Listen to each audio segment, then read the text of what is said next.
اعوذ باللہ من الشیطان الرجیم بسم اللہ الرحمن الرحیم عم یتساءلون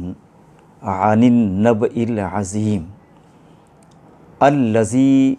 ہم فیہ مختلفون کلا سیعلمون ثم کلا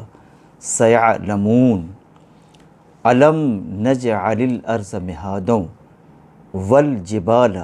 اوتادا وخلقناکم ازواجا وجعلنا نومکم سباتا وجعلنا اللیل لباسا وجعلنا النہار معاشا وبیننا فوقکم سبعا وبنینا فوقکم سبعا شدادا وجعلنا سراجا وہاجا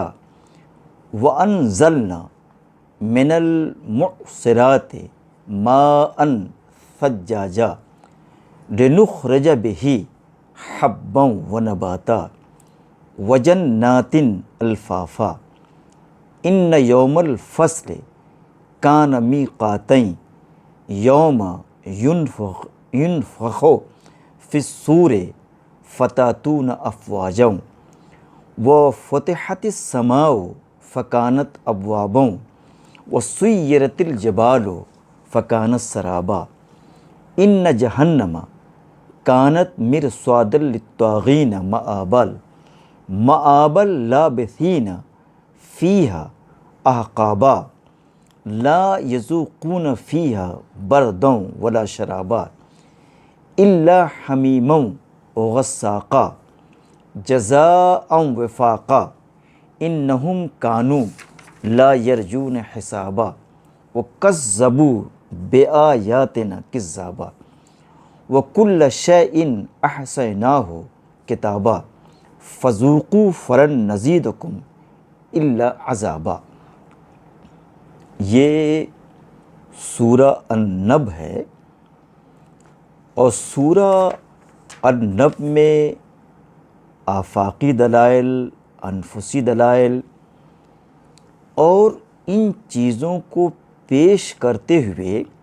بلکہ یوں کہیے کہ کائنات کی جو آیات ہیں، جو علامات ہیں، جو نشانیاں ہیں، ان نشانیوں کو موضوع بحث بناتے ہوئے ایک طریقے سے اللہ کی قدرت کے بارے میں، اس کی طاقت کے بارے میں، اس کے تدبیر کے بارے میں گفتگو کی گئی ہے،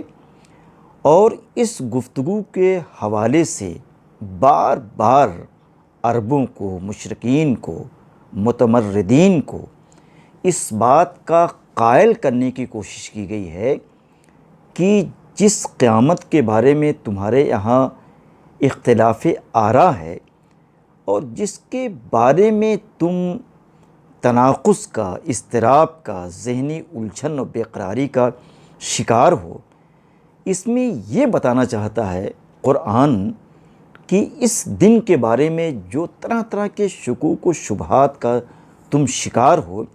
اس کو تم اپنے ذہنوں سے نکال دو،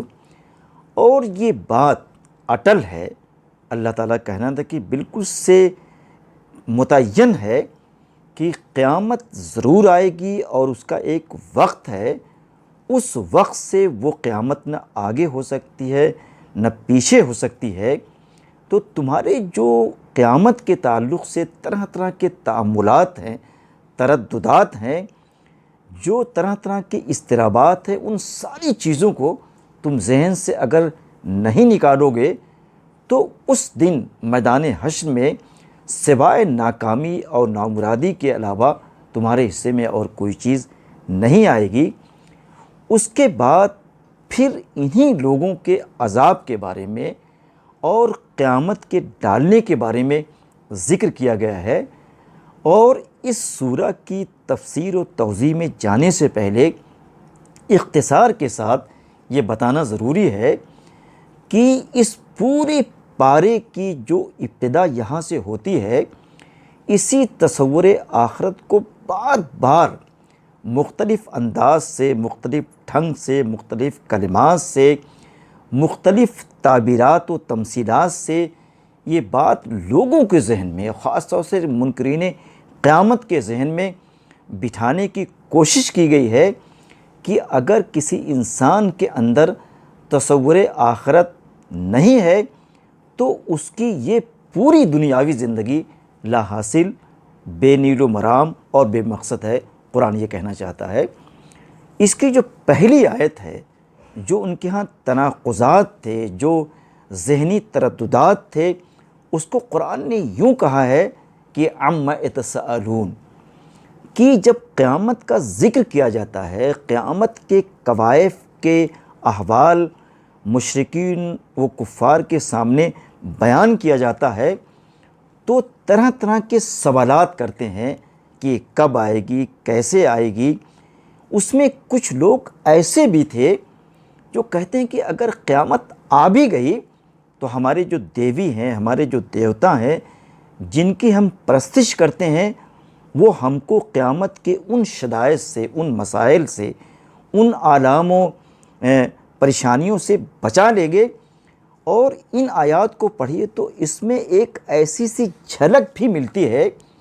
کہ کچھ لوگوں کو یقین تھا کہ قیامت آئے گی، لیکن جو اندر کی ٹیڑھ تھی، جو ذہنی کجی اور جو ان کے اندر ہٹ دھرمی تھی، وہ اللہ کے رسول کی بات کو ماننے کے بجائے اپنے استکبار کی فالوئنگ کر رہے تھے۔ یہ ساری باتیں اسے بتائی گئی ہیں۔ تو کہتے ہیں کہ ان کے جو سوالات ہیں وہ عن النبی العظیم، نبع عظیم کے بارے میں ہے۔ نب کسی کہتے ہیں صرف خبر کو نہیں کہتے ہیں، کوئی اہم ترین خبر ہو، چونکا دینے والی ہو اور ہوش و حواس کو اڑا دینے والی ہو، اس کو نب کہتے ہیں۔ اور مزید عظیم کا لفظ بھی لگا دیا گیا ہے۔ اس سے اس بات کا پتہ چلتا ہے کہ جس بات پر گفتگو ہونے جا رہی ہے وہ کوئی معمولی گفتگو نہیں ہے، وہ بہت ہی سنجیدہ گفتگو ہے، اہم ترین گفتگو ہے۔ وہ ایک طریقے سے فیصل گفتگو ہے کہ اگر اس گفتگو پر کوئی پورے طریقے سے اتباع کرتا ہے، اللہ کے رسول کی بات کو مانتا ہے، تو اس کے لیے سراسر کامیابی ہے۔ اگر کوئی انکار و انحراف کرتا ہے تو اس کے پلڑے میں، اس کے ترازو میں، اس کے میزان میں سوائے ذلت و رسوائی کے وہاں پر کچھ اور چیز نہیں ہوگی۔ الذی ھم فیہ مختلفون، جب ان کے سامنے قیامت کی بات رکھی جاتی ہے، اس کی آمد کی بات رکھی جاتی ہے، تو کہتے ہیں کہ طرح طرح کے اختلافات کرتے ہیں۔ ان اختلافات کے پیچھے استہزاء بھی شامل ہے۔ ایک طریقے سے اللہ کے رسول کا اور قرآن کی ان آیات کا مذاق اڑایا جا رہا ہے۔ تو کہتے ہیں کہ ان کے اس مذاق کو دیکھتے ہوئے، ان کی اس استہزائی ذہنیت کے پیش نظر قرآن یہ کہنا چاہتا ہے کہ دیکھو اس دن کا آنا تو یقینی ہے، کلا سیعلمون، کہتے ہیں کہ ہرگز نہیں، یعنی تمہارے جو وہ مزعومات ہیں، جو ظن باطل ہیں، اس کا حقیقت سے، صداقت سے، دیانت سے کوئی تعلق نہیں ہے۔ تم ان قریب اپنی آنکھوں سے، اپنے ذہنی آنکھوں سے دیکھ لو گے۔ اور پھر مزید اس کی تاکید کی جاتی ہے ثم کلا سیعلمون، کہ یقینی طور سے تم دیکھو گے، اس کا آنا یقینی ہے۔ تمہارا یہ اختلاف رائے، تمہارے یہ ترددات، تمہارا یہ استہزاء اس دن اللہ کے سامنے بیکار اور بے قیمت ہو کر رہ جائے گا۔ اور پھر اللہ تعالیٰ اپنی اسی بات کو بٹھانے کے لیے اور ان کے یقین میں، ان کے ذہن میں ڈالنے کے لیے اپنی آیات کا ذکر کرتا ہے، اپنی نشانیوں کو ذکر کرتا ہے،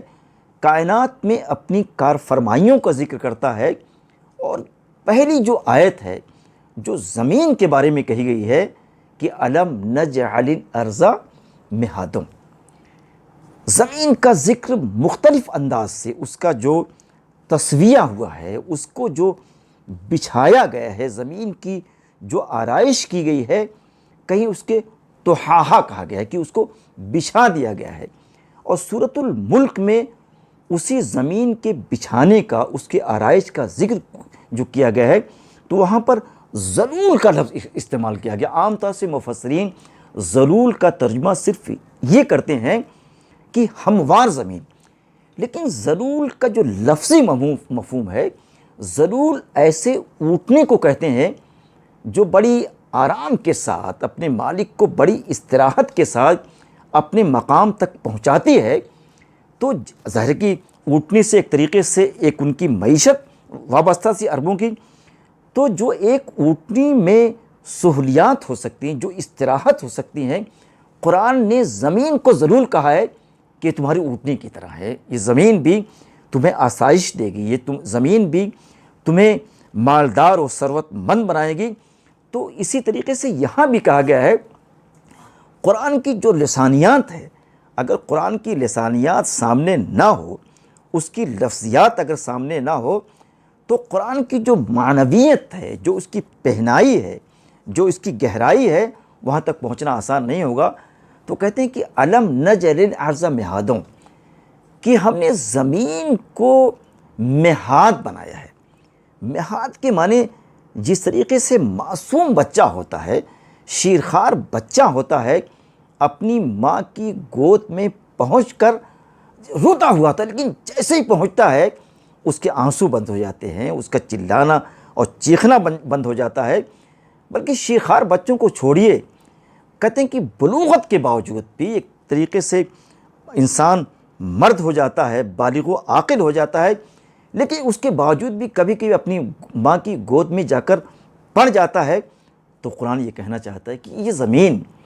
جو ایک طریقے سے غیر ہموار تھی، ہم نے اس کو تمہاری ماں کی گود کی طرح بنا دیا ہے۔ تو کہتے ہیں کہ یہ جو زمین کی گود ہے، تمہیں کس طریقے سے نوازتی ہے، اے منکرین قیامت، کیا تمہیں اس بات کا خیال نہیں ہے؟ اور پھر اللہ تعالیٰ مزید یہ کہتا ہے کہ والجبال اوتادا،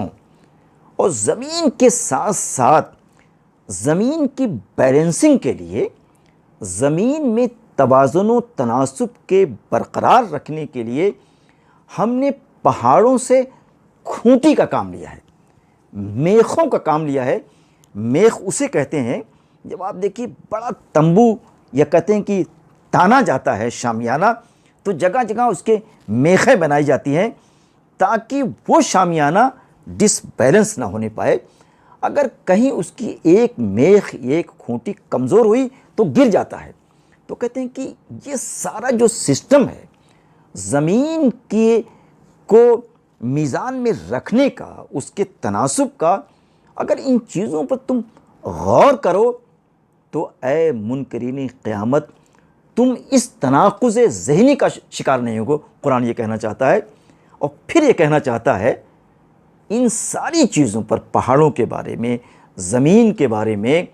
غور کرنے کے ساتھ ساتھ میں تم کو اس بات کی بھی دعوت دینا چاہتا ہوں کہ وَخَلَقْنَاكُمْ أَزْوَاجًا، کہ ہم نے تم کو جوڑوں کی شکل میں پیدا کیا ہے۔ تو یہ جو جوڑا ہونا ہے، اور اس جوڑے سے ایک محبت پروان چڑھتی ہے، ایک خاندان پروان چڑھتی ہے۔ تو یہ اس محبت اور یہ اس باہمی تعلق کا جو ہم نے سرمایہ اور سرنامہ تم کو دیا ہے، کہتے ہیں تم اس کو دیکھتے نہیں ہو۔ ان قرآن، اور کہتے ہیں کہ ان جوڑوں سے ایک دنیا تیار ہو جاتی ہے، ایک طریقے سے پورا ملک، پوری کائنات تیار ہو جاتی ہے۔ تو یہ بھی اس کے پیچھے جو مدبر ہے، جو کارساز ہے، وہ اللہ تعالیٰ ہے۔ لیکن وہ اللہ تعالیٰ جب کوئی بات کہتا ہے تو اس کی بات پر تم اپنے سر کو نگو نہیں کرتے ہو۔ اور کہتے ہیں کہ ذرا تم یہ بھی سوچو کہ وَجَعَلْنَا نَوْمَكُمْ سُبَاتًا، دیکھیے جب انسان کو نیند نہیں آتی تو کبھی کبھی انسان ایسا بے چین ہو جاتا ہے کہ کاش میں زندگی سے ہاتھ دھو بیٹھتا۔ یعنی کہتے ہیں نیند نہ آنا بے چینی کی سب سے بڑی علامت ہے۔ اگر آپ کو نیند آ جاتی ہے سلیقے سے تو سکون میسر آ جاتا ہے، سلیقے سے پڑھتے ہیں، اچھی سی گفتگو کرتے ہیں، اچھا سا درس قرآن دیتے ہیں، تو قرآن یہ کہنا چاہتا ہے کہ ہم نے تمہاری نیند کو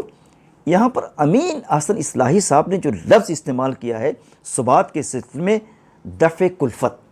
کہ نیند جو ہے کلفتوں کو دور کر دیتی ہے، کلفتوں کو کے درمیان حارث ہو جاتی ہے، یعنی انسان کے پاس جو کلفتیں آنا چاہتی ہیں ان کلفتوں کو یہ نیند کا آنا ختم کر دیتا ہے۔ اور پھر اسی طریقے سے مزید اللہ تعالیٰ اپنی نعمتوں کا ذکر کرتے ہوئے کہتا ہے وَجَعَلْنَا اللَّيْلَ لِبَاسًا، اور کہتے ہیں کہ جو رات ہے اس رات کو ہم نے لباس بنایا ہے، یعنی کہتے ہیں کہ لباس اس معنی میں بھی کہ لباس ساتر ہوتا ہے۔ اگر کوئی جیسے کہ آپ فلمی اداکاروں کے لیے وہ عام طور سے نیکٹ رہتے ہیں لیکن اس کے باوجود بھی اپنے کچھ مخصوص حصوں کو چھپاتے ہیں، تو کہتے ہیں کہ اگر مکمل نیکٹنس ہو، اگر مکمل عریانیت ہو تو انسان پریشان ہوتا ہے، بے چین ہو جاتا ہے۔ تو جس لباس کی اللہ تعالیٰ نے بات کہی ہے کہ ایک طریقے سے رات کا لباس ہونا بھی ایک نعمت ہے، اگر رات نہ ہو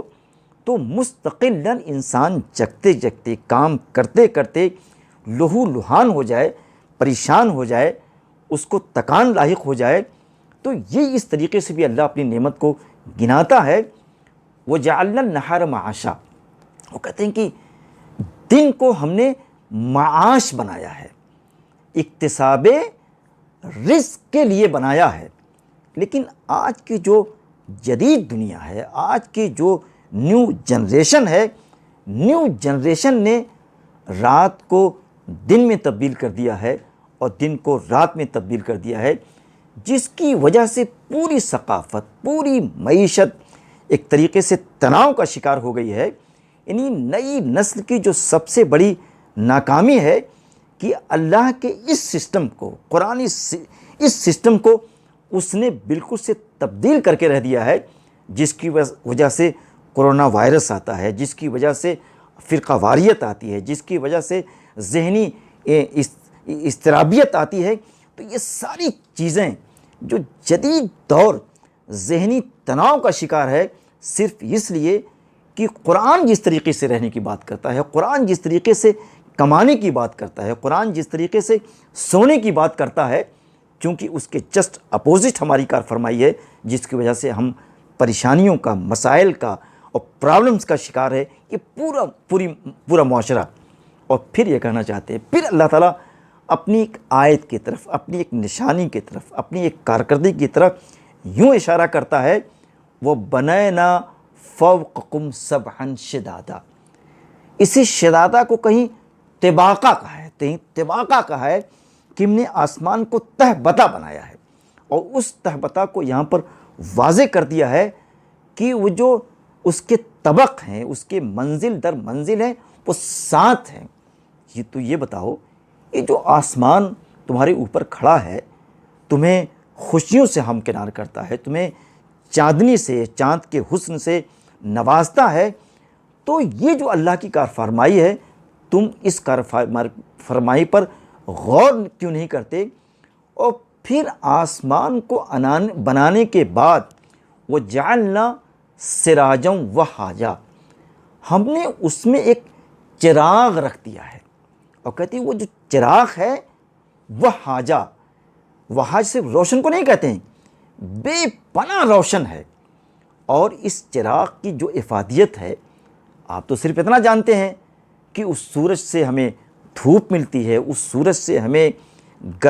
سردیوں میں گرمی ملتی ہے، لیکن سورج کی کیا کیا افادیت ہے، سورج کس طریقے سے پانی کے اندر جان ڈالتا ہے، سورج کس طریقے سے انسانی باڈی میں جان ڈالتا ہے، سورج کس طریقے سے درختوں میں توانائی پیدا کرتا ہے، سورج کس طرح سے تمہاری کھیتیوں کو شادابی میں تبدیل کرتا ہے۔ تو سورج کی اتنی افادیت ہے کہ اگر سورج کو دنیا سے کھینچ لیا جائے تو دنیا کا سارا جو حسن ہے، جو خوبصورتی ہے، ایک طریقے سے ختم ہو جائے گی۔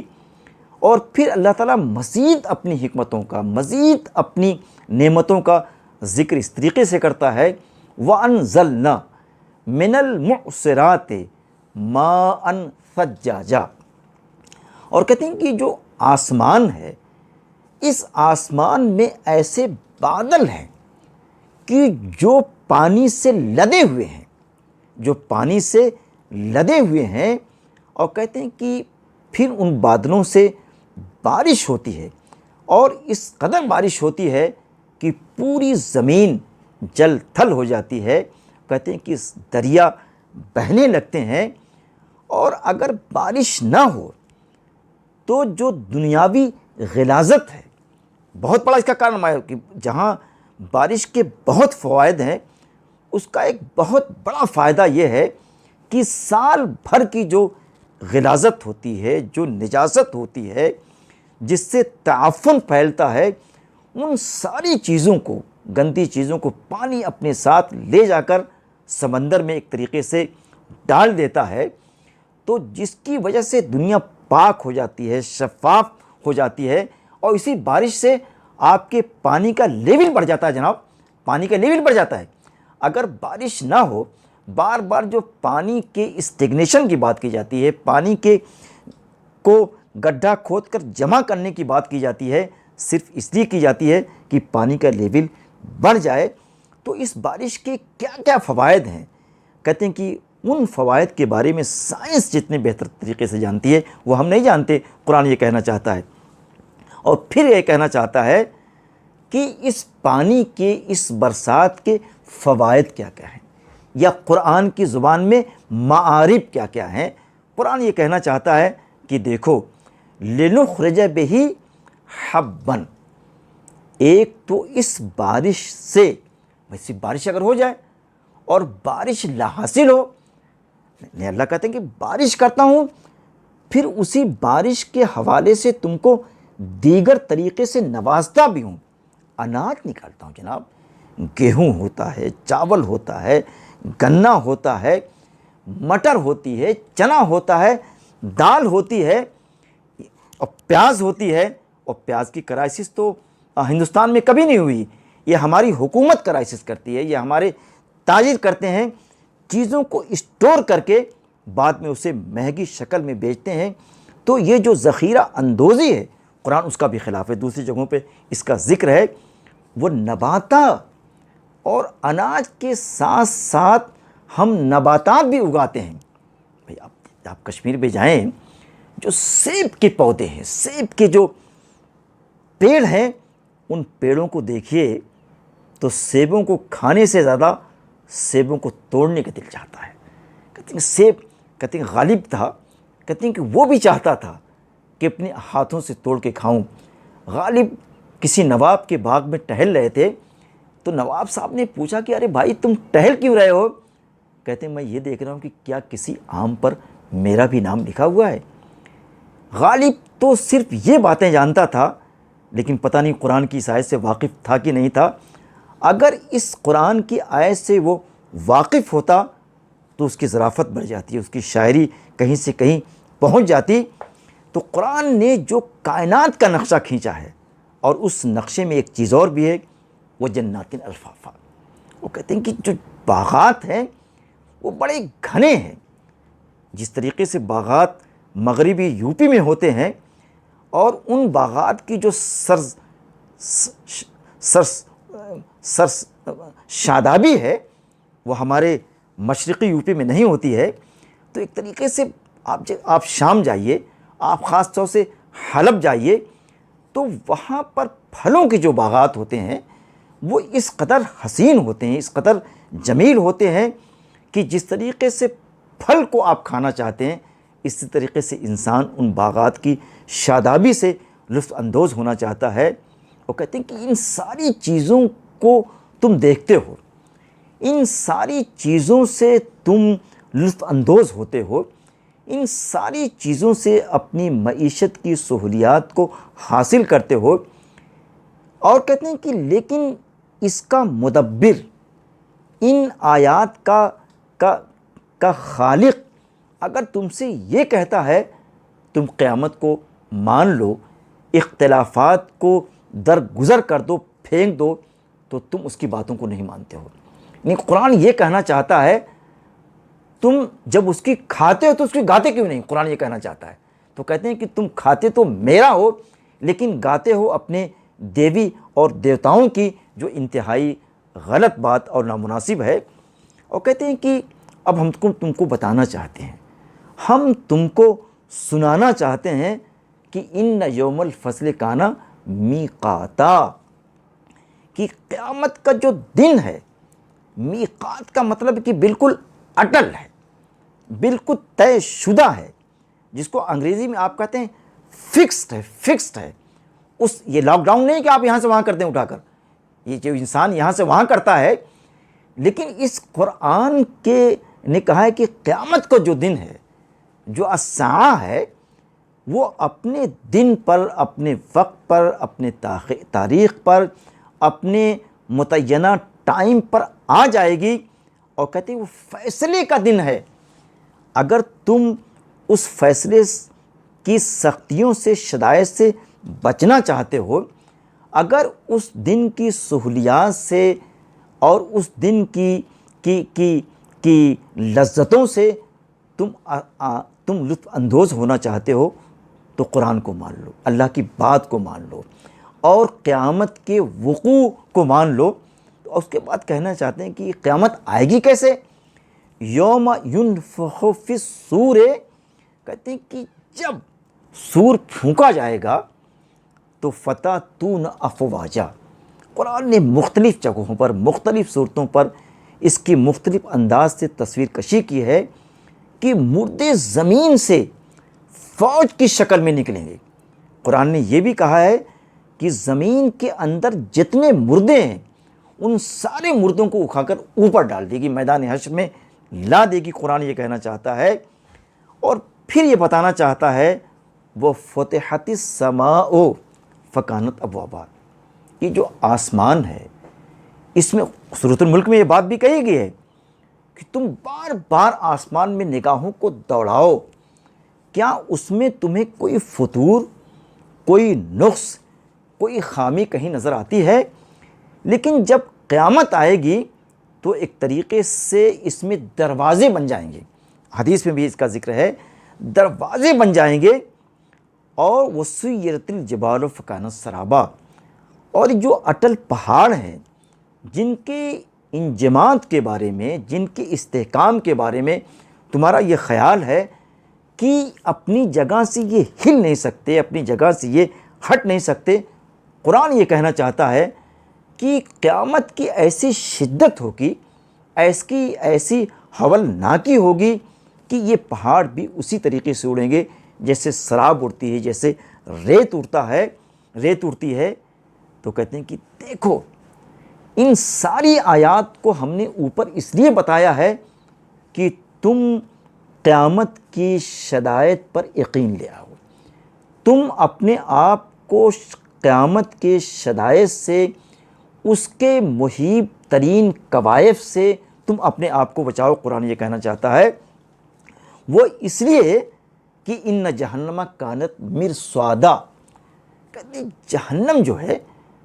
پورے طریقے سے گھات میں لگی ہوئی، وہ منتظر ہے۔ قیامت یہ چاہتی ہے کہ کب حکم ہو اور ہم ایسے باغی بندوں کو نگل جائیں اور اپنی جہنم میں ڈال کر ان کو خاکستر کر دیں کہ للطاغین مآبا۔ اور اے سرکشو، اے منکرین قیامت، اے متمردین رسالت، کہتے ہیں کہ یہ جو ہے یہی تمہارا ٹھکانہ ہے، یہ جہنم تمہارا ٹھکانہ ہے، اور یہ ٹھکانہ کوئی عارضی نہیں ہے، 2-4 دن کا نہیں ہے۔ قرآن یہ کہنا چاہتا ہے لابثین فیہا احقابا۔ احقاب کہتے ہیں قرن کو کہتے ہیں، صدیوں کو کہتے ہیں، جس کو خالدین فیہا ابدا آپ کہتے ہیں۔ تو احقاب کا مطلب ہے کہ کب تک تم اس میں رہو گے، اس مدت کے بارے میں کوئی تعین نہیں ہے، اس مدت کا کوئی اینڈ نہیں ہے، اینڈ لیس یہ کا نام ہے، مدت نہیں ہے۔ کہتے ہیں کہ مستقلاً تمہیں اسی آگ میں، اسی گرم پانی میں رہنا ہوگا، جزاء وفاقہ۔ اور کہتے ہیں اے باغیو، اے رسالت سے جنگ کرنے والے، اے اللہ کی آیات اور علامات کائنات کو نہ ماننے والو، دیکھو تم کو ہم کہنا چاہتے ہیں کہ جتنے تمہارے شرور و فتن ہیں،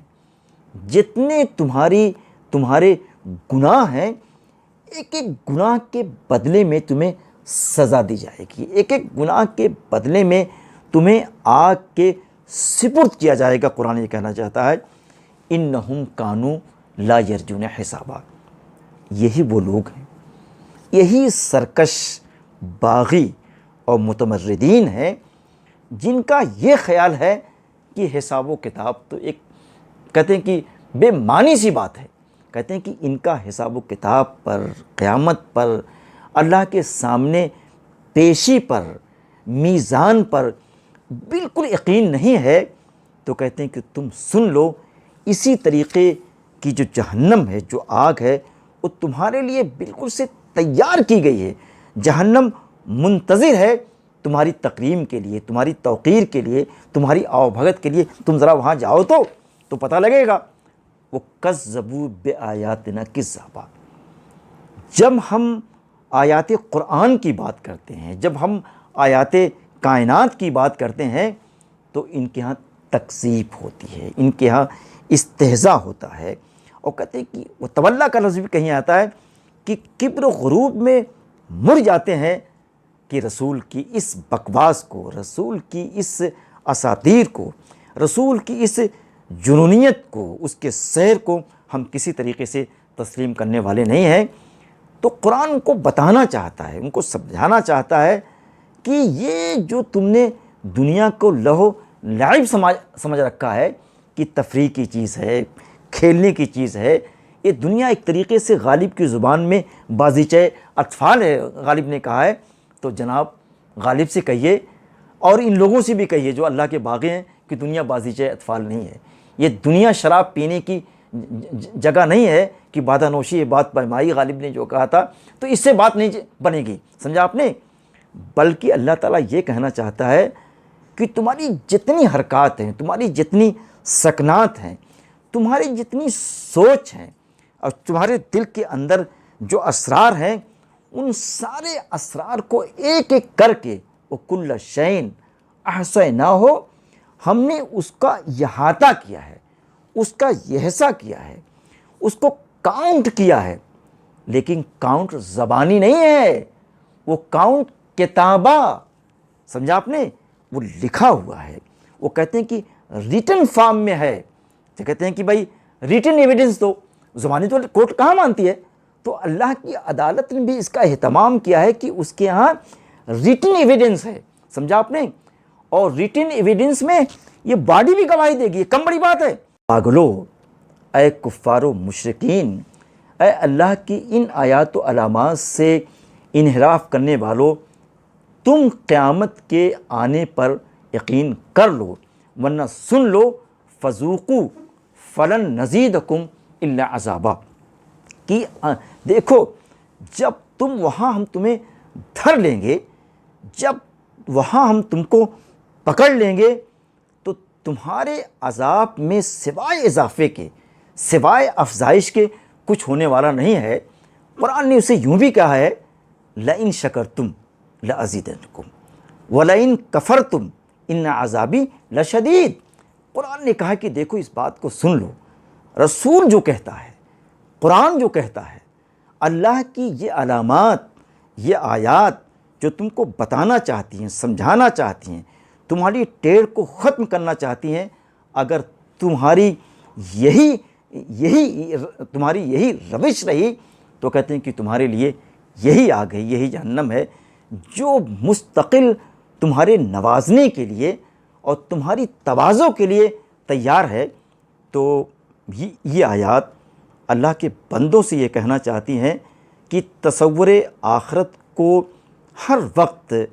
اپنی آنکھ میں، اپنے ذہن میں، اپنے قلب میں اسے رکھا جائے۔ اگر تصور آخرت کا ذکر ہوتا رہا تو ہماری جو آخرت کی زندگی ہوگی وہ بہت ہی کامیاب زندگی ہوگی۔ وآخر دعوانا ان الحمد للہ رب العالمین۔